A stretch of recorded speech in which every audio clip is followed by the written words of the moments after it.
బహుజన 9 news. బోధించు, సమీకరించు, పోరాడు. బాబా సాహెబ్ అంబేద్కర్ అని కూడా పిలువబడే డాక్టర్ భీమ్ రావ్ రామ్జీ అంబేద్కర్ భారత రాజ్యాంగ నిర్మాత మాత్రమే కాదు, ఆయన బహుముఖ ప్రజ్ఞాశాలి, న్యాయ నిపుణుడు మరియు సామాజిక సంస్కర్త. తన దళిత నేపథ్యం కారణంగా ఆయన గణనీయమైన వివక్షను ఎదుర్కొన్నారు. అయినప్పటికీ ఆయన విద్యాపరంగా మరియు వృత్తిపరంగా అద్భుతమైన విజయాన్ని సాధించారు. అంబేద్కర్ అసలు ఇంటి పేరు అంబవడేకర్ మరియు విదేశాల నుండి ఆర్థిక శాస్త్రంలో డాక్టరేట్ పొందిన మొదటి భారతీయుడు ఆయన. మధ్యప్రదేశ్లోని మౌలో ఒక దళిత కుటుంబంలో జన్మించిన అంబేద్కర్ తీవ్రమైన సామాజిక వివక్షను ఎదుర్కొన్నాడు. ఈ సవాళ్లు ఉన్నప్పటికీ అతను విద్యలో రాణించాడు. యునైటెడ్ స్టేట్స్ మరియు గ్రేట్ బ్రిటన్లోని విశ్వవిద్యాలయాలలో చదువుకోవడానికి స్కాలర్షిప్లను పొందాడు. అతను 1927లో కొలంబియా విశ్వవిద్యాలయం నుండి ఆర్థిక శాస్త్రంలో పిహెచ్డి పొందాడు. అణగారిన వర్గాలకు ప్రముఖ గొంతుకగా ఎదగడానికి అపారమైన అడ్డంకులను అధిగమించారు. అంబేద్కర్ ప్రారంభ జీవితం మరియు విద్యా విషయాలను ఒకసారి పరిశీలిద్దాం. డాక్టర్ అంబేద్కర్ ఆయన ఏప్రిల్ 14, 1891న భారతదేశంలోని మధ్యప్రదేశ్ మో అనే గ్రామంలో ఒక దళిత మహర్ అంటరాని కుటుంబంలో జన్మించారు. డాక్టర్ బాబాసాహెబ్ అంబేద్కర్ తన తల్లిదండ్రులకు 14వ మరియు చివరి సంతానం. అంబేద్కర్ తల్లి భీమాబాయి, అంబేద్కర్ తండ్రి రామ్ జీ మాలో జీ సక్పాల్, ఆయన బ్రిటిష్ సైన్యంలో సుబేదార్. బాబాసాహెబ్ తండ్రి సంత్ కబీర్ అనుచరుడు మరియు బాగా చదువుకున్న వ్యక్తి కూడా. డాక్టర్ భీమ్ రావ్ అంబేద్కర్ తండ్రి పదవీ విరమణ చేసినప్పుడు అంబేద్కర్ కు 2 ఏళ్ల వయసు కూడా లేదు. అంబేద్కర్ సతారాలో పాఠశాల విద్యను అభ్యసిస్తున్నప్పుడు ఆయనకు 6 ఏళ్ల వయసులోనే దురదృష్టవశాత్తు అంబేద్కర్ తన తల్లిని కోల్పోయారు. తరువాత అతని అత్త అంబేద్కర్ బాగోగులను చూసుకుంది. తరువాత వారు బొంబాయికి మారారు. డాక్టర్ బాబాసాహెబ్ అంబేద్కర్ అసలు ఇంటి పేరు అంబ వాడేకర్. కానీ అతని గురువు మహాదేవ్ అంబేద్కర్ పాఠశాల రికార్డులలో అంబేద్కర్ అనే తన ఇంటి పేరును భీమ్రావ్కు ఇచ్చారు. భారతరత్న డాక్టర్ భీమ్ రావ్ అంబేద్కర్ బాబా సాహెబ్ డాక్టర్ భీమ్ రావ్ అంబేద్కర్ అని ప్రసిద్ధి చెందారు. బాబాసాహెబ్ తన ప్రాథమిక విద్యను బొంబాయిలో చదివారు. భారతదేశంలో అంటరాని వ్యక్తిగా ఉండటం అంటే ఏమిటో ఆయన పాఠశాల రోజుల నుంచే తీవ్ర దిగ్భ్రాంతితో గ్రహించారు. పాఠశాల విద్య అంతటా అతను అంటరానితనం యొక్క శాపంతో బాధపడ్డాడు. 1906 ఏప్రిల్ 4న ముంబైలోని బైకుల్లా కూరగాయల మార్కెట్లో చాలా సరళమైన వేడుకలో అంబేద్కర్ రమాబాయిని వివాహం చేసుకున్నాడు. డాక్టర్ అంబేద్కర్ బొంబాయిలోని ఎల్ఫిన్స్టన్ కళాశాలలో గ్రాడ్యుయేషన్ పూర్తి చేశారు. దానికోసం బరోడాకు చెందిన రాజా శ్రీ సాయాజీరావు గైక్వాడ్ నుండి స్కాలర్షిప్ పొందాడు. గ్రాడ్యుయేషన్ తర్వాత ఒప్పందం ప్రకారం బరోడా సంస్థాన్లో చేరాల్సి వచ్చింది. బరోడాలో ఉన్నప్పుడు ఆయన తండ్రిని కోల్పోయారు. 1913లో డాక్టర్ అంబేద్కర్ ఉన్నత చదువుల కోసం అమెరికా వెళ్లడానికి స్కాలర్ గా ఎంపికయ్యారు. ఇది ఆయన విద్యా జీవితంలో ఒక గొప్ప మలుపు. అంబేద్కర్ 1915 మరియు 1916లో కొలంబియా విశ్వవిద్యాలయం నుండి వరుసగా ఎంఏ మరియు పిహెచ్డి డిగ్రీలను పొందారు. తరువాత ఆయన తదుపరి చదువుల కోసం లండన్ వెళ్లారు. అక్కడ గ్రేస్ ఇన్ఫర్లాలో ఆయనకు ప్రవేశం లభించింది మరియు London school of economics and political science లో డిఎస్సికి సిద్ధం కావడానికి కూడా అనుమతి లభించింది. కానీ బరోడా దివాన్ ఆయనను భారతదేశానికి తిరిగి పిలిచారు. తరువాత ఆయన బారెట్లా మరియు డిఎస్సి డిగ్రీలను కూడా పొందారు.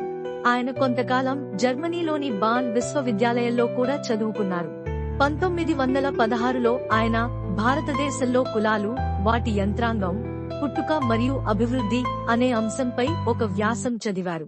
1916లో ఆయన భారతదేశానికి జాతీయ లాభం, ఒక చారిత్రక మరియు విశ్లేషణాత్మక అధ్యయనం అనే తన థీసిస్ రాసి పిహెచ్డి డిగ్రీని పొందారు. ఇది 8 సంవత్సరాల తర్వాత బ్రిటిష్ భారతదేశంలో ప్రాంతీయ ఆర్థిక పరిణామం అనే శీర్షికతో ప్రచురించబడింది. ఈ అత్యున్నత డిగ్రీని పొందిన తర్వాత ఆయన భారతదేశానికి తిరిగి వచ్చి బరోడా మహారాజును దీర్ఘకాలంలో ఆర్థిక మంత్రిగా తీర్చిదిద్దాలనే ఉద్దేశ్యంతో ఆయనకు సైనిక కార్యదర్శిగా నియమించబడ్డారు. నవంబర్ 1917 వరకు నగరంలో కొంతకాలం ఉన్న తర్వాత అతను ముంబైకి వెళ్లిపోయాడు. అంటరానితనం వలన అతను ఎదుర్కొన్న వేధింపుల కారణంగా అతను బరోడా సంస్థానాన్ని వదిలివేయవలసి వచ్చింది. డాక్టర్ అంబేద్కర్ బొంబాయికి తిరిగి వచ్చి సిడెన్హామ్ కళాశాలలో రాజకీయ ఆర్థిక శాస్త్ర ప్రొఫెసర్ గా చేరారు. ఆయన బాగా చదవడం వల్ల విద్యార్థులలో బాగా ప్రాచుర్యం పొందారు. కానీ లండన్ లో లా మరియు ఎకనామిక్స్ లో తన చదువును తిరిగి ప్రారంభించడానికి ఆయన తన పదవికి రాజీనామా చేశారు. కొల్హాపూర్ మహారాజు ఆయనకు ఆర్థిక సహాయం అందించారు. 1921లో ఆయన తన థీసిస్ ను రాశారు. బ్రిటిష్ ఇండియాలో ఇంపీరియల్ ఫైనాన్స్ యొక్క ప్రాంతీయ వికేంద్రీకరణ మరియు లండన్ విశ్వవిద్యాలయం నుండి తన ఎంఎస్సి డిగ్రీని పొందారు. తరువాత ఆయన జర్మనీలోని బాన్ విశ్వవిద్యాలయంలో కొంతకాలం గడిపారు. 1923లో ఆయన డిఎస్సి డిగ్రీ కోసం తన థీసిస్ రూపాయి సమస్య, దాని మూలం మరియు పరిష్కారంను సమర్పించారు. 1924లో ఇంగ్లాండ్ నుండి తిరిగి వచ్చిన తర్వాత ఆయన అణగారిన వర్గాల సంక్షేమం కోసం ఒక సంఘాన్ని ప్రారంభించారు. దీనికి అధ్యక్షుడిగా సర్ చిమన్లాల్ సెతల్వాడ్ మరియు చైర్మన్ గా డాక్టర్ అంబేద్కర్ ఉన్నారు. విద్యను వ్యాప్తి చేయడం, ఆర్థిక పరిస్థితులను మెరుగుపరచడం మరియు అణగారిన వర్గాల మనోవేదనలను ప్రతిబింబించడం అసోసియేషన్ యొక్క తక్షణ లక్ష్యాలు. కొత్త సంస్కరణల దృష్ట్యా అణగారిన వర్గాల సమస్యలను పరిష్కరించడానికి 1927 ఏప్రిల్ 3న బహిష్కృత భారత్ అనే వార్తాపత్రిక ప్రారంభించబడింది. 1928లో ఆయన బొంబాయిలోని ప్రభుత్వ న్యాయ కళాశాలలో ప్రొఫెసర్ అయ్యాడు మరియు జూన్ 1, 1935న అదే కళాశాలకు ప్రిన్సిపాల్ అయ్యాడు మరియు 1938లో రాజీనామా చేసే వరకు ఆ పదవిలో కొనసాగాడు. 1935 అక్టోబర్ 13న నాసిక్ జిల్లాలోని ఏయోలాలో అణగారిన వర్గాల ప్రాంతీయ సమావేశం జరిగింది. ఈ సమావేశంలో ఆయన హిందువులకు షాక్ ఇచ్చారు. నేను హిందూ మతంలో పుట్టాను కానీ నేను హిందువుగా చనిపోను అని ప్రకటించారు. వేలాది మంది ఆయన అనుచరులు ఆయన నిర్ణయానికి మద్దతు ఇచ్చారు. 1936లో ఆయన బొంబాయి ప్రెసిడెన్సీ మహర్ సమావేశంలో ప్రసంగించి హిందూ మతాన్ని త్యజించాలని సూచించారు. 1936 ఆగస్టు 15న ఆయన అణగారిన వర్గాల ప్రయోజనాలను కాపాడటానికి ఇండిపెండెంట్ లేబర్ పార్టీని స్థాపించారు. వీరిలో ఎక్కువ మంది శ్రామిక జనాభా ఉన్నారు. 1938లో కాంగ్రెస్ అంటరాని వారి పేరులో మార్పు చేస్తూ ఒక బిల్లును ప్రవేశపెట్టింది. డాక్టర్ అంబేద్కర్ దానిని విమర్శించారు. ఆయన దృష్టిలో పేరు మార్చడం సమస్యకు పరిష్కారం కాదు.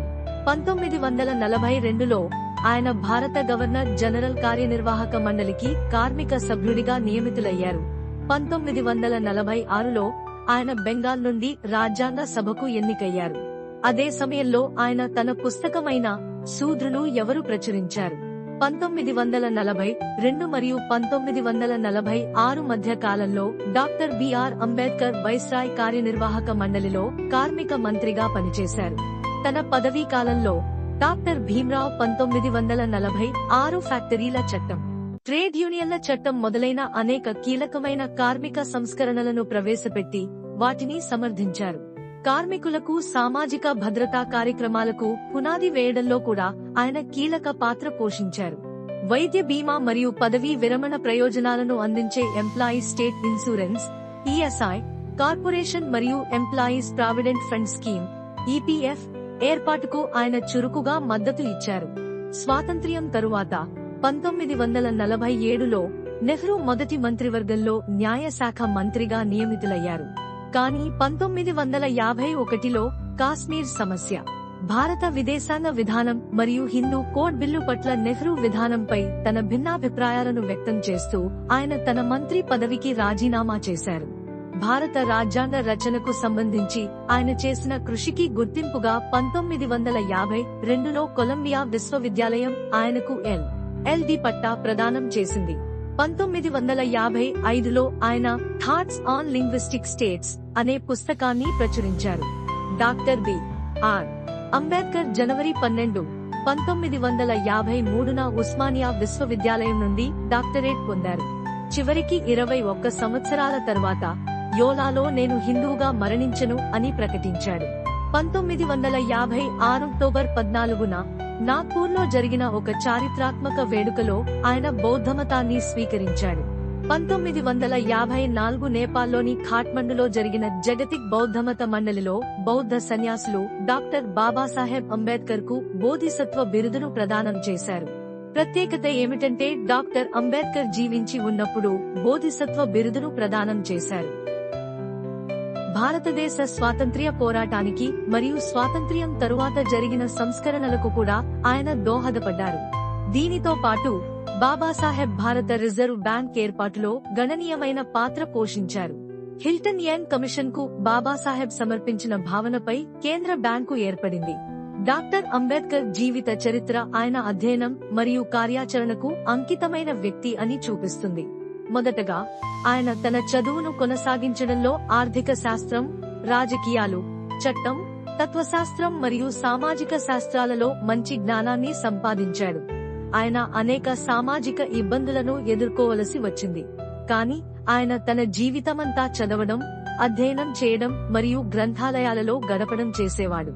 అణగారిన తరగతిలోని తన సోదరులను ఎప్పుడూ మరచిపోలేదు కాబట్టి ఆకర్షణీయమైన జీతాలతో కూడిన ఉన్నత పదవులను ఆయన తిరస్కరించారు.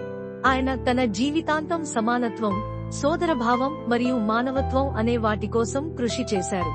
అణగారిన వర్గాల అభ్యున్నతికి ఆయన తన శాయశక్తులా ప్రయత్నించారు.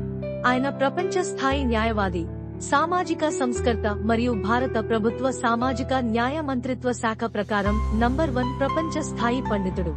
భారతదేశంలో దళిత బౌద్ధ ఉద్యమం వెనుక ఉన్న శక్తిగా ఆయన ఘనత పొందారు. లండన్ మ్యూజియంలో కార్ల్ మార్క్స్ విగ్రహానికి అనుబంధంగా ఉన్న ఏకైక భారతీయుడు డాక్టర్ అంబేద్కర్. జాతీయ జెండాను పింగళి వెంకయ్య రూపొందించినప్పటికీ భారత త్రివర్ణ పతాకంలో అశోక చక్రకు స్థానం కల్పించిన ఘనత మాత్రం డాక్టర్ బాబాసాహెబ్ అంబేద్కర్ కు దక్కుతుంది. ఒకసారి డాక్టర్ బాబాసాహెబ్ అంబేద్కర్ గారి ప్రతిభలను పరిశీలిద్దాం. నోబెల్ బహుమతి గ్రహీత professor Amartya Sen doctor BR Ambedkar ను తన ఆర్థిక శాస్త్ర పితామహుడిగా భావించారు. మధ్యప్రదేశ్ మరియు బీహార్ రాష్ట్రాల మెరుగైన అభివృద్ధి కోసం బాబాసాహెబ్ 1950లో ఈ రాష్ట్రాల విభజనను ప్రతిపాదించారు. కానీ 2000 సంవత్సరాల తర్వాతే మధ్యప్రదేశ్ మరియు బీహార్లను విభజించి ఛత్తీస్గఢ్ మరియు జార్ఖండ్ ఏర్పడ్డాయి. బాబాసాహెబ్ వ్యక్తిగత గ్రంథాలయం రాజ్గిర్ 50,000 కంటే ఎక్కువ పుస్తకాలను కలిగి ఉంది మరియు ఇది ప్రపంచంలోనే అతిపెద్ద ప్రైవేట్ గ్రంథాలయం. లండన్ స్కూల్ ఆఫ్ ఎకనామిక్స్ లో బాబాసాహెబ్ కేవలం 2 సంవత్సరాల 3 నెలల్లో 8 సంవత్సరాల చదువును పూర్తి చేశాడు. దీనికోసం అతను రోజుకు 21 గంటలు చదివాడు. డాక్టర్ బాబాసాహెబ్ అంబేద్కర్ తన 3,65,000 మంది మద్దతుదారులతో బౌద్ధమతంలోకి ప్రవేశించడం ప్రపంచంలోనే చారిత్రాత్మకంగా ముఖ్యమైనది. ఎందుకంటే ఇది ప్రపంచంలోనే అతిపెద్ద మత మార్పిడి. బాబాసాహెబ్ ను బౌద్ధమతంలోకి ప్రవేశపెట్టిన గొప్ప బౌద్ధ సన్యాసి మహంత్ వీర్ చంద్రమణి ఆయనను ఈ యుగం యొక్క ఆధునిక బుద్ధుడు అని పిలిచాడు. లండన్ స్కూల్ ఆఫ్ ఎకనామిక్స్ నుండి డాక్టర్ ఆన్ సైన్స్ అనే విలువైన డాక్టరేట్ డిగ్రీని పొందిన ప్రపంచంలోనే మొట్టమొదటి మరియు ఏకైక వ్యక్తి బాబాసాహెబ్. చాలా మంది తెలివైన విద్యార్థులు దీనికోసం ప్రయత్నించారు, కానీ ఇప్పటివరకు వారు విజయం సాధించలేదు. డాక్టర్ బాబాసాహెబ్ రాసిన వెయిటింగ్ ఫర్ ఏ వీసా పుస్తకం కొలంబియా విశ్వవిద్యాలయంలో ఒక పాఠ్య పుస్తకం. కొలంబియా విశ్వవిద్యాలయం 2004లో ప్రపంచంలోని టాప్ 100 పండితుల జాబితాను తయారు చేసింది మరియు ఆ జాబితాలో మొదటి పేరు డాక్టర్ భీమ్రావ్ అంబేద్కర్. డాక్టర్ బాబాసాహెబ్ అంబేద్కర్ చాలా విషయాలలో మాస్టర్. ఆయనకు హిందీ, పాళీ, సంస్కృతం, English, French, German, Marathi, Persian మరియు గుజరాతీ వంటి 9 భాషలలో పరిజ్ఞానం ఉంది. అంతేకాకుండా దాదాపు 21 సంవత్సరాలు ప్రపంచంలోని అన్ని మతాలను తులనాత్మకంగా అధ్యయనం చేశారు. ప్రపంచవ్యాప్తంగా నాయకుడి పేరు మీద అత్యధిక సంఖ్యలో పాటలు మరియు పుస్తకాలు వ్రాయబడింది డాక్టర్ బాబాసాహెబ్ అంబేద్కర్ పైన మాత్రమే. గవర్నర్ లార్డ్ లిన్లిత్గో మరియు మహాత్మా గాంధీ బాబాసాహెబ్ 500 మంది పట్టభద్రులు మరియు వేలాది మంది పండితుల కంటే తెలివైన వారని నమ్మారు. బాబాసాహెబ్ ప్రపంచంలోనే మొట్టమొదటి మరియు ఏకైక సత్యాగ్రహి, తాగునీటి కోసం సత్యాగ్రహం చేశాడు. బాబాసాహెబ్ అంబేద్కర్ నేతృత్వంలో జరిగిన మొదటి ప్రధాన ప్రజా ఉద్యమాలలో ఒకటి 1927లో జరిగిన మహద్ సత్యాగ్రహం. ఇది మహారాష్ట్రలోని మహద్లోని ప్రజా చెరువు నుండి నీటిని ఉపయోగించుకునే దళితుల హక్కులను నిర్ధారించడం లక్ష్యంగా పెట్టుకుంది. అదేవిధంగా 1930లో కాలారాం ఆలయ ఉద్యమం. ఇది హిందూ దేవాలయాలలోకి ప్రవేశించే దళితుల హక్కును పొందేందుకు ప్రయత్నించింది. ఆయన జయంతిని ప్రపంచవ్యాప్తంగా జరుపుకుంటారు. ఇలాంటి ఘనత మరే నాయకుడికి దక్కలేదు. The makers of the universe అనే ప్రపంచ సర్వే ఆధారంగా గత 10,000 సంవత్సరాలలో టాప్ 100 మంది మానవతావాద వ్యక్తుల జాబితాను ఆక్స్ఫర్డ్ విశ్వవిద్యాలయం తయారు చేసింది. వీరిలో 4వ పేరు డాక్టర్ బాబాసాహెబ్ అంబేద్కర్ గారిది. ప్రస్తుత కాలంలో అంతటా చర్చించబడుతున్న నోట్ల రద్దు గురించి Babasaheb Ambedkar the problem of rupee its origin it's solution అనే పుస్తకంలో అనేక సూచనలు ఇచ్చారు. బాబాసాహెబ్ మంచి చిత్రకారుడు. ప్రపంచంలో ప్రతి చోట బుద్ధుని కళ్లు మూసుకున్న విగ్రహాలు మరియు చిత్రాలు కనిపిస్తాయి. కానీ బుద్ధుని కళ్లు తెరిచిన మొదటి బుద్ధుని చిత్రాన్ని గీశాడు. బాబాసాహెబ్ మొదటి విగ్రహాన్ని 1950లో ఆయన జీవించి ఉన్నప్పుడు నిర్మించారు మరియు ఈ విగ్రహం కొల్హాపూర్ నగరంలో స్థాపించబడింది. భారతదేశం అంబేద్కర్ మరణించిన చాలా కాలం తర్వాత 1990లలో భారతరత్నను ప్రదానం చేసింది. అంబేద్కర్ స్థాపించిన సంస్థ పేరు బహిష్కృత హితకారిణి సభ మరియు సమతా సైనిక్ దళ్. అంబేద్కర్ భార్య రమాబాయి అంబేద్కర్. వీరి వివాహం 1906లో జరిగింది. ఆమె 1935లో మరణించారు. డాక్టర్ సవితా గారిని అంబేద్కర్ 1948లో వివాహం చేసుకున్నాడు. 2003లో ఆమె మరణించారు. అంబేద్కర్ కుమారుడు యశ్వంత్ భీమ్రావ్ అంబేద్కర్, మనవడు ప్రకాష్ అంబేద్కర్. అంబేద్కర్ గారి మరణం డిసెంబర్ 6, 1956లో 65 సంవత్సరాల వయస్సులో జరిగింది. అణగారిన వర్గాల విజేత, భారత రాజ్యాంగ నిర్మాత మరియు నిష్ణాతుడైన మంత్రిగా బాబాసాహెబ్ అంబేద్కర్ సామాజిక సంస్కరణల కోసం చేసిన ప్రయత్నాలు తనను చాలా అప్రసిద్ధుడిని చేస్తాయని అంబేద్కర్ తెలుసు. కానీ ఆయన ధైర్యంగా ముందుకు సాగారు. భారతదేశం 78వ గణతంత్ర దినోత్సవాన్ని జరుపుకుంటున్న సందర్భంలో కూడా అంబేద్కర్ గారి నిజమైన భావజాలపు ఆత్మ పరిపూర్ణగా లేదా పూర్తి స్థాయిలో అమలు పరచబడలేదు. ఆయనకు ఇంకా తగిన గుర్తింపు లభించలేదు. బాబాసాహెబ్ అని పిలువబడే డాక్టర్ బిఆర్ అంబేద్కర్ మరణించినప్పుడు ఆయన జీవిత చరిత్ర రచయిత ధనంజయ్ కీర్ మాటల్లో చెప్పాలంటే ఆయన భారతదేశంలో అత్యంత ద్వేషించబడిన వ్యక్తి. ప్రధానమంత్రి జవహర్లాల్ నెహ్రూ ఒక సంక్షిప్త సంతాప సందేశాన్ని విడుదల చేశారు. అందులో ఆయనను భారత రాజకీయాల్లో చాలా వివాదాస్పద వ్యక్తిగా అభివర్ణించారు. ఆశ్చర్యకరమైన విషయం ఏమిటంటే భారత రాజ్యాంగ నిర్మాత, అణగారిన వర్గాల మద్దతుదారుడు, వైస్రాయ్ కార్యనిర్వాహక మండలిలో కార్మిక, నీటిపారుదల మరియు బొగ్గు శాఖల ఇన్ఛార్జ్ సభ్యుడిగా మరియు తరువాత నెహ్రూ మొదటి మంత్రివర్గంలో న్యాయ మంత్రిగా పనిచేసిన నిష్ణాతుడైన మంత్రికి ఇలాంటి గౌరవ ఆపాదించబడింది. అంబేద్కర్ సామాజిక సంస్కరణ ప్రయత్నాలు తనను చాలా అప్రసిద్ధుడిని చేస్తాయని ఆయనకు తెలుసు. కానీ ఆయన పోరాడుతూనే ఉన్నారు. ఆయన మాటల్లో నాటి అణగారిన సామాజిక పరిస్థితులను గురించి ఇలా చెప్పాడు: సామాజిక నిరంకుశత్వంతో పోలిస్తే రాజకీయ నిరంకుశత్వం ఏమీ కాదు, మరియు సమాజాన్ని ధిక్కరించే సంస్కర్త ప్రభుత్వాన్ని ధిక్కరించే రాజకీయ నాయకుడి కంటే ధైర్యవంతుడు. అంబేద్కర్ స్థాపించిన రాజకీయ పార్టీ పేరు scheduled cost federation, independent labour party, Republican party of India. సామాజిక స్థాపించిన సంస్థ పేరు బహిష్కృత హితకారిణి సభ మరియు సమతా సైనిక్ దళ్. అంబేద్కర్ ప్రజాదరణ కోల్పోవడానికి కొన్ని కుటిల రాజకీయ కారణాలు ఇలా ఉన్నాయి. హిందూ కుల వ్యవస్థ మరియు అంటరానితనం యొక్క అణచివేత లక్షణాలకు వ్యతిరేకంగా ఆయన తిరుగుబాటు జెండాను ఎగురవేశారు. 1936లో వ్రాయబడ్డ కుల నిర్మూలన, 1947లో వ్రాయబడ్డ శూద్రులు ఎవరు మరియు 1948లో వ్రాయబడ్డ అంటరానివారు వంటి ఆయన గ్రంథాలు తిరస్కరించలేని వాస్తవాలు, వాదనలు మరియు తర్కాలతో నిండి ఉన్నాయి. ఆయన ఇలా రాశారు: కులం అనేది ఇటుకల గోడ లేదా హిందువులు రాకుండా నిరోధించే ముళ్ల తీగ లాంటి భౌతిక వస్తువు కాదు, మరియు అందువల్ల దానిని కూల్చివేయాలి. కులం అనేది ఒక భావన, ఇది మనస్సు యొక్క స్థితి. కుల బహిష్కరణ అనేది కుల వ్యవస్థ యొక్క ఉప ఉత్పత్తి. కులాలు ఉన్నంత కాలం కుల బహిష్కరణలు ఉంటాయి. కుల వ్యవస్థను నాశనం చేయడం తప్ప మరేమీ బహిష్కరణకు విముక్తి కలిగించదు. అంటరానివారి పౌర హక్కులను పొందేందుకు అనేక అహింసా నిరసనలను నిర్వహించిన కార్యశీలి కూడా ఆయన. మహాత్మా గాంధీ మరియు ఇతర కాంగ్రెస్ నాయకులను ఆయన బహిరంగంగా విమర్శించారు.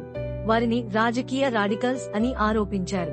1944లో ఆయన ప్రముఖ బ్రిటిష్ జర్నలిస్ట్ మరియు రచయిత బెవర్లీ నికోల్స్ తో ఇలా అన్నారు: గాంధీజీ భారతదేశంలో అంటరానివారికి ఉన్న గొప్ప శత్రువు, కానీ గాంధీ మనతో ఇలా అంటారు, హిందువులను మరియు వారి కులాన్ని నమ్మండి అని. దానికి నా సమాధానం, మేము మిమ్మల్ని నమ్మము, ఎందుకంటే మీరు మా వంశపారంపర్య శత్రువులు అని.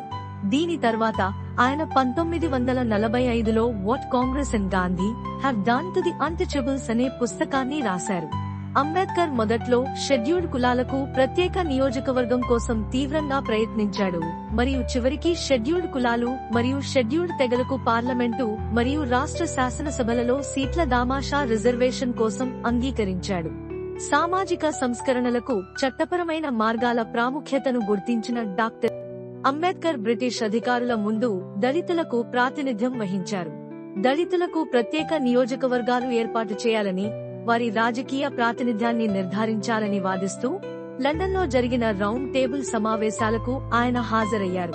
బాబాసాహెబ్ ప్రయత్నాలు 1932లో పూనా ఒప్పందం రూపంలో పరాకాష్ఠకు చేరుకున్నాయి. ఇది సాధారణ నియోజకవర్గాలలో దళితులకు రిజర్వేషన్ సీట్లను అందించింది. ఉన్నత విద్య మరియు ప్రభుత్వ ఉద్యోగాలలో షెడ్యూల్డ్ కులాలు, ఎస్సీ, షెడ్యూల్డ్ తెగలు, సెంట్ మరియు ఇతర వెనుకబడిన తరగతులు, ఓబీసీ కోసం భారత రాజ్యాంగంలోని ఆర్టికల్ 15 మరియు 16 కింద రిజర్వేషన్లు పొందడంలో ఆయన కీలక పాత్ర పోషించారు. ఇది ఉన్నత కులాలను సంతోషపెట్టలేదు. నెహ్రూ మంత్రివర్గంలో మొదటి న్యాయ మంత్రిగా బహుభార్యత్వాన్ని నిషేధించడం, విడాకుల భావనను ప్రవేశపెట్టడం మరియు మహిళలకు ఆస్తి హక్కులు కల్పించడం ద్వారా సాంప్రదాయ హిందూ చట్టాన్ని సంస్కరించడానికి హిందూ కోడ్ బిల్లును రూపొందించి ప్రవేశపెట్టారు. కాంగ్రెస్ లోపల మరియు వెలుపల సనాతన హిందూ సమాజాల నుండి తీవ్ర వ్యతిరేకత వచ్చిన కారణంగా బిల్లు ఆమోదించబడలేదు. అంబేద్కర్ సెప్టెంబర్ 1951లో మంత్రివర్గం నుండి హడావిడిగా రాజీనామా చేశారు. ప్రధానమంత్రి నెహ్రూ తరువాత బాబాసాహెబ్ జీవితకాలంలో హిందూ కోడ్ను 4 ప్రత్యేక చట్టాలుగా ఆమోదించడంలో విజయం సాధించారు. తాను హిందువుగా జన్మించినప్పటికీ హిందువుగా చనిపోనని బహిరంగంగా ప్రకటించడం ద్వారా ఆయన వివాదానికి దారితీశారు. తన మరణానికి 2 నెలల ముందు 5 లక్షల మంది అనుచరులతో కలిసి ఆయన బౌద్ధమతంలోకి మారారు. 1956 మరియు 1990 మధ్య అంబేద్కర్ పేరును ప్రజల జ్ఞాపకాల నుండి తుడిచివేయడానికి చాలా పెద్ద నిశ్శబ్ద కుట్ర జరిగింది. పాఠశాల పాఠ్యపుస్తకాల్లో ఆయన పేరు ప్రస్తావించబడలేదు. ఆర్థిక శాస్త్రం, సామాజిక శాస్త్రం, రాజకీయ శాస్త్రం మరియు చట్టంపై ఆయన చాలా పాండిత్యంతో కూడిన కరపత్రాలు రాసినప్పటికీ ఈ అంశాలపై కళాశాల పాఠ్యపుస్తకాలు ఆయన ఆలోచనలను ఎప్పుడూ చర్చించలేదు. Bhagwan Das, Govind Ballabh Pant, DK Karve, doctor BC Roy, Purushottam Das Tandon మరియు పివి కానే వంటి వారి పేర్ల గురించి మీరు విన్నారా?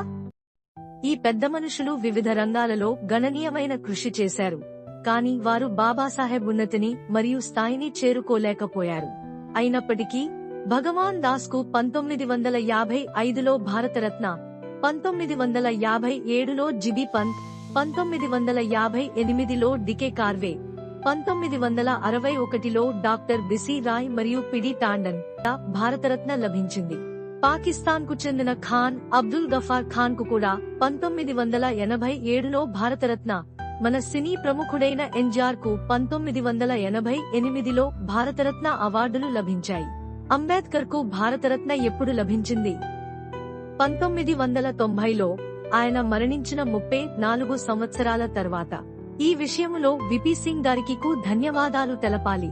1979లో మహారాష్ట్ర ముఖ్యమంత్రిగా బాబాసాహెబ్ రచనలు మరియు ప్రసంగాలను సంకలనం చేయడానికి మరియు వాటిని మహారాష్ట్ర ప్రభుత్వ విద్యాశాఖ ద్వారా 1000 పేజీల 17 సంపుటాలలో ప్రచురించడానికి ఒక కమిటీని ఏర్పాటు చేసిన శరద్ పవార్ కు కూడా మనం కృతజ్ఞతలు చెప్పుకోవాలి. బాబాసాహెబ్ కలం, ఆయన ఆత్మ కలిసిపోయాయి. ఆయన రచనలు భారీ ధ్వనుల లాంటివి. అవి అత్యంత నీరసంగా, అత్యంత పక్షపాతంతో ఉన్నవారికి కూడా ఆత్మస్థైర్యాన్ని కలిగిస్తాయి. ఒక అభిప్రాయం ప్రకారం అంబేద్కర్ బ్రాడ్మాన్ తరగతికి చెందినవాడు. అంటే పాండిత్యం, ఆలోచన, వాస్తవికత మరియు ఆయన రచనల పరిధి మరియు పాండిత్యం పరంగా ఆయన తన రాజకీయ సమకాలీనుల కంటే ముందున్నారు. 1990 నుండి దేశవ్యాప్తంగా ఎస్సీల రాజకీయ ఏకీకరణ, అనేక మంది ఎస్సీ మేధావుల పెరుగుదల మరియు అంబేద్కర్ ఆలోచనలపై వ్రాయబడిన పుస్తకాలు మరియు వ్యాసాల సంఖ్య నిరంతరం పెరగడం వల్ల బాబాసాహెబ్ ప్రజాదరణ తిరిగి పుంజుకుంది.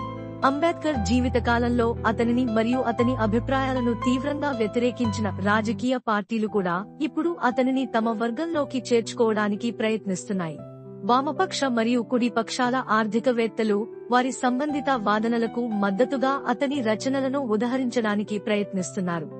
సామాజిక న్యాయానికి విరుద్ధమైన శక్తులు బాబాసాహెబ్ సహకారాన్ని, పేరుని తక్కువ చేసి చెప్పడానికి అనవసరమైన కుట్రపూరిత ప్రయత్నాలు చేస్తున్నాయి. వాటిలో కొన్ని అంశాలను పరిశీలిద్దాము. అంబేద్కర్ భారత రాజ్యాంగ నిర్మాత కాదు. రాజ్యాంగ సభ చర్చించిన విషయాలను మాత్రమే ఆయన నోట్ చేసుకున్నారు అనే వాదనకు జవాబు ఇలా ఉంది. ఇది ఒక అవాస్తవమైన వాదన. భారత రాజ్యాంగాన్ని 389 మంది సభ్యులతో కూడిన రాజ్యాంగ సభ చర్చించి ఆమోదించింది. కానీ అది శూన్యం నుండి రాజ్యాంగాన్ని రూపొందించలేదు. ఎందుకంటే దీని వెనుక బాబాసాహెబ్ ఒక్కరే నాటి ప్రపంచ గొప్ప రాజ్యాంగాలను విశ్లేషించిన వ్యక్తిగా ఉన్నాడు. ముసాయిదా కమిటీ చైర్మన్ గా బాబాసాహెబ్ బాధ్యత ఏమిటంటే రాజ్యాంగంలోని ప్రతి ఆర్టికల్ కు నేపథ్య గమనికను సిద్ధం చేయడం, ఆర్టికల్ యొక్క ముసాయిదా పదాలను సూచించడం, అసెంబ్లీలో ఆర్టికల్ గురించి చర్చకు నాయకత్వం వహించడం, ఆర్టికల్ గురించి ఇతర సభ్యులు లేవనెత్తిన అంశాలకు సమాధానం ఇవ్వడం మరియు చర్చల ఆధారంగా ఆర్టికల్ యొక్క పదాలను తిరిగి రూపొందించడం మొదలైనవి. రాజ్యాంగ సభ చర్చలను చదివిన ఎవరికైనా రాజ్యాంగ ముసాయిదాలో అంబేద్కర్ పాత్ర ఎంత కీలకమైనదో తెలుస్తుంది. బాబాసాహెబ్ తో తమకున్న విభేదాలను పక్కన పెట్టి ఆయన ఆ ఉద్యోగానికి అత్యంత అనుకూలమైన వ్యక్తి అని గ్రహించి ఆయనను డ్రాఫ్టింగ్ కమిటీ చైర్మన్ గా చేసిన ఘనత మహాత్మా గాంధీ మరియు ఇతర కాంగ్రెస్ నాయకులకు దక్కుతుంది. ఇది నాటి ఆరోగ్యకరమైన రాజకీయాలకు ఒక నిదర్శనం. భారత రాజ్యాంగం అమలులోకి వచ్చిన తర్వాత రాజ్యాంగ సభ అధ్యక్షుడు డాక్టర్ రాజేంద్ర ప్రసాద్ అంబేద్కర్ ను ఈ అందమైన ప్రశంసతో అభినందించారు. ముసాయిదా కమిటీ సభ్యులు, ముఖ్యంగా దాని అధ్యక్షుడు డాక్టర్ అంబేద్కర్ ఆరోగ్యం సరిగా లేనప్పటికీ ఎంత ఉత్సాహంతో పనిచేశారో నేను గ్రహించాను. మేము అతన్ని ముసాయిదా కమిటీలో ఉంచి దాని చైర్మన్ గా చేసినప్పుడు తీసుకున్న నిర్ణయం సరైన గొప్ప నిర్ణయాలలో ఒకటి అని డాక్టర్ రాజేంద్ర ప్రసాద్ తన ఎంపికను సమర్థించుకోవడమే కాకుండా తాను చేసిన పనికి మరింత ప్రశంసను జోడించారు. ముసాయిదా కమిటీ సభ్యులలో ఒకరైన అల్లాడి కృష్ణస్వామి అయ్యర్ కూడా నివాళులర్పించారు. ఆయన మాటలలో ఇలా అన్నారు: నా స్నేహితుడు గౌరవనీయులైన డాక్టర్ అంబేద్కర్ ఈ రాజ్యాంగాన్ని రూపొందించిన నైపుణ్యం మరియు సామర్థ్యం పట్ల మరియు ముసాయిదా కమిటీ చైర్మన్ గా ఆయన అవిశ్రాంత కృషి పట్ల నా ఉన్నత ప్రశంసలను వ్యక్తం చేయకపోతే నేను నా విధిని నిర్వర్తించడంలో విఫలమవుతాను. చివరి ప్రశంస న్యూయార్క్ లోని కొలంబియా విశ్వవిద్యాలయం నుండి వచ్చింది. 1952లో భారత రాజ్యాంగ రూపకల్పనలో ఆయన చేసిన కృషికి గాను ఆయనకు గౌరవ డాక్టర్ ఆఫ్ లా డిగ్రీని ప్రదానం చేసింది. అంబేద్కర్ ఒక బ్రిటిష్ తొత్తు. అతను కాంగ్రెస్ కు వ్యతిరేకంగా మరియు పరోక్షంగా భారత స్వాతంత్ర్యానికి వ్యతిరేకంగా పనిచేశాడు అనే వాదనకు జవాబు ఇలా ఉంది. రాజకీయం అంటే సాధ్యమయ్యే కళ అనే బిస్మార్క్ సూక్తిని బాబాసాహెబ్ విశ్వసించారు. అప్పట్లో అగ్రవర్ణాల ఆధిపత్యం ఉన్న సామాజిక సమస్యలను పక్కన పెట్టిన కాంగ్రెస్ లో చేరితే అణగారిన వర్గాల అభ్యున్నతికి తాను ఏదైనా చేయగలనని ఆయన సరిగ్గా అంచనా వేశారు. కాబట్టి ఆయన కాంగ్రెస్ యొక్క భావజాలాన్ని తీవ్రంగా వ్యతిరేకించాలని నిర్ణయించుకున్నాడు. దాని నాయకులు సామాజిక సంస్కరణల గురించి ఆత్మపరిశీలన చేసుకోవాలని మరియు స్వాతంత్ర్యానికి ముందు మరియు తరువాత నాటి బ్రిటీషు భారత ప్రభుత్వం నుండి అణగారిన వర్గాలకు వీలైనన్ని రాయితీలు రాబట్టాలని బలవంతం చేశాడు. ఇది సరైన వ్యూహమే. అంబేద్కర్ చెప్పినట్లుగా కోల్పోయిన హక్కులను దోపిడీదారుల మనస్సాక్షికి విజ్ఞప్తి చేయడం ద్వారా తిరిగి పొందలేము, కాని అవిశ్రాంత పోరాటం ద్వారా పొందగలం అని తెలియచెప్పాడు. స్వభావరీత్యా బాబాసాహెబ్ బ్రిటిష్ వారి ముందు లేదా మరెవరి ముందు కమిటీలకు ఏదైనా పదవి లేదా నామినేషన్ కోసం వెనుకాడేవాడు కాదు. ఆ కాలంలో ఎత్తైన ఎస్సీ నాయకుడిగా మరియు అద్భుతమైన అర్హతలు కలిగిన వ్యక్తిగా కొలంబియా విశ్వవిద్యాలయం నుండి ఆర్థిక శాస్త్రంలో PhD, London school of economics నుండి ఆర్థిక శాస్త్రంలో మరొక పిహెచ్డి మరియు లండన్లోని గ్రేస్ నుండి బారిస్టరేట్లా అందుకున్న అంబేద్కర్ ఎల్లప్పుడూ స్వయం చాలకంగా ఎంపికయ్యేవాడు. 1951లో నెహ్రూ మంత్రివర్గం నుండి ఆయన రాజీనామా చేయడం వలన ఆయనకు అధికారిక పదవుల పట్ల శ్రద్ధ లేదని తేలింది. మహాత్మా గాంధీ క్విట్ ఇండియా పిలుపు తర్వాత కూడా అంబేద్కర్ వైస్రాయ్ కార్యనిర్వాహక మండలి సభ్యుడిగా కొనసాగినందుకు విమర్శలు ఎదుర్కొన్నారు. కానీ అప్పుడు గాంధీ మరియు అంబేద్కర్ ఎప్పుడూ ఒకే భావజాలంలో లేరు. మరియు హిందూ మహాసభ, ముస్లిం లీగ్ రాజకీయ నాయకులు కూడా గాంధీ పిలుపును విస్మరించి కేంద్రంలో మరియు ప్రావిన్సులలో మంత్రులుగా కొనసాగారు. కాంగ్రెస్ ను వ్యతిరేకించే ఎవరైనా దేశద్రోహి అనే వాదన ఆనాటి కాలాలలో ఉండేది.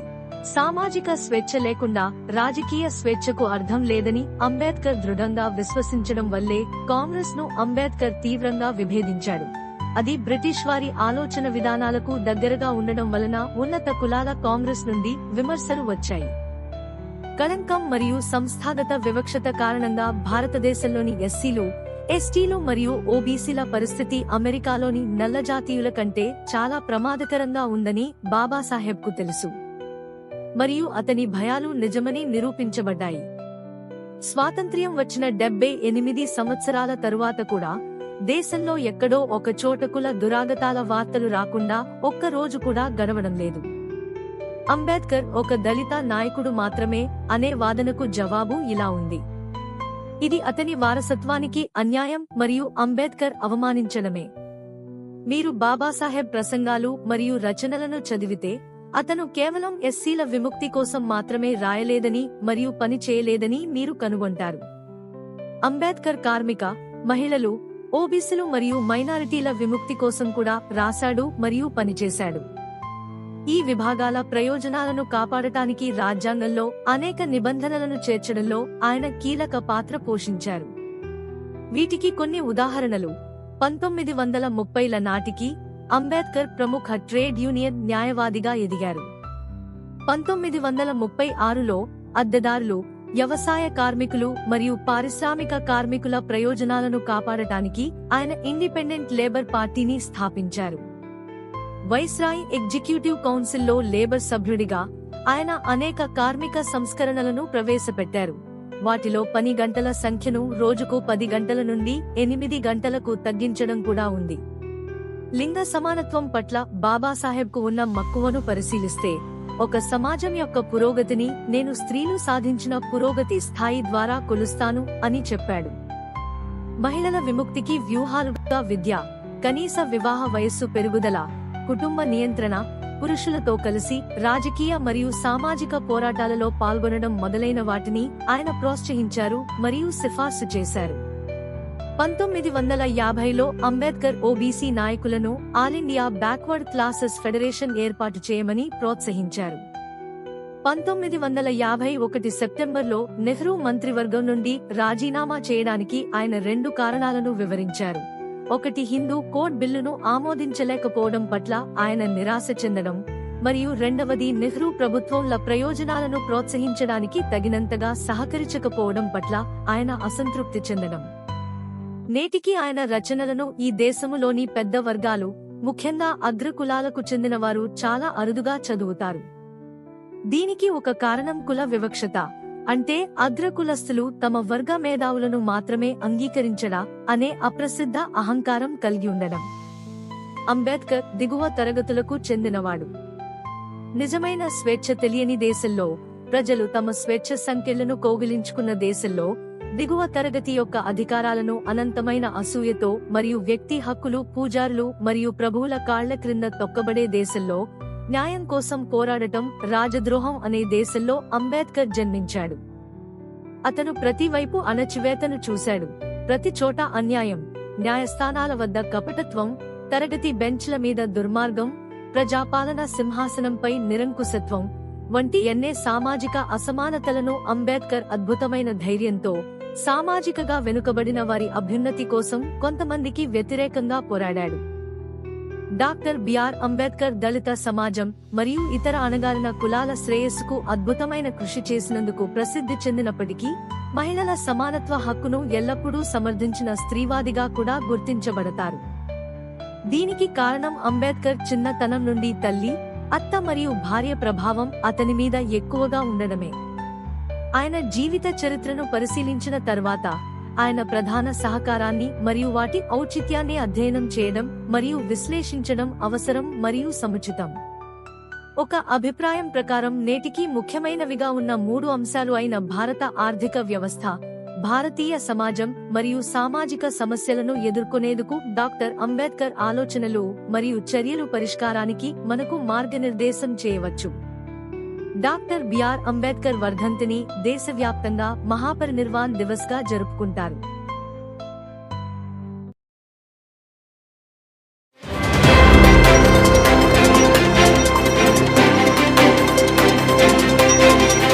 బహుజనుల గుండె చప్పుడు మీ బహుజన 9 న్యూస్.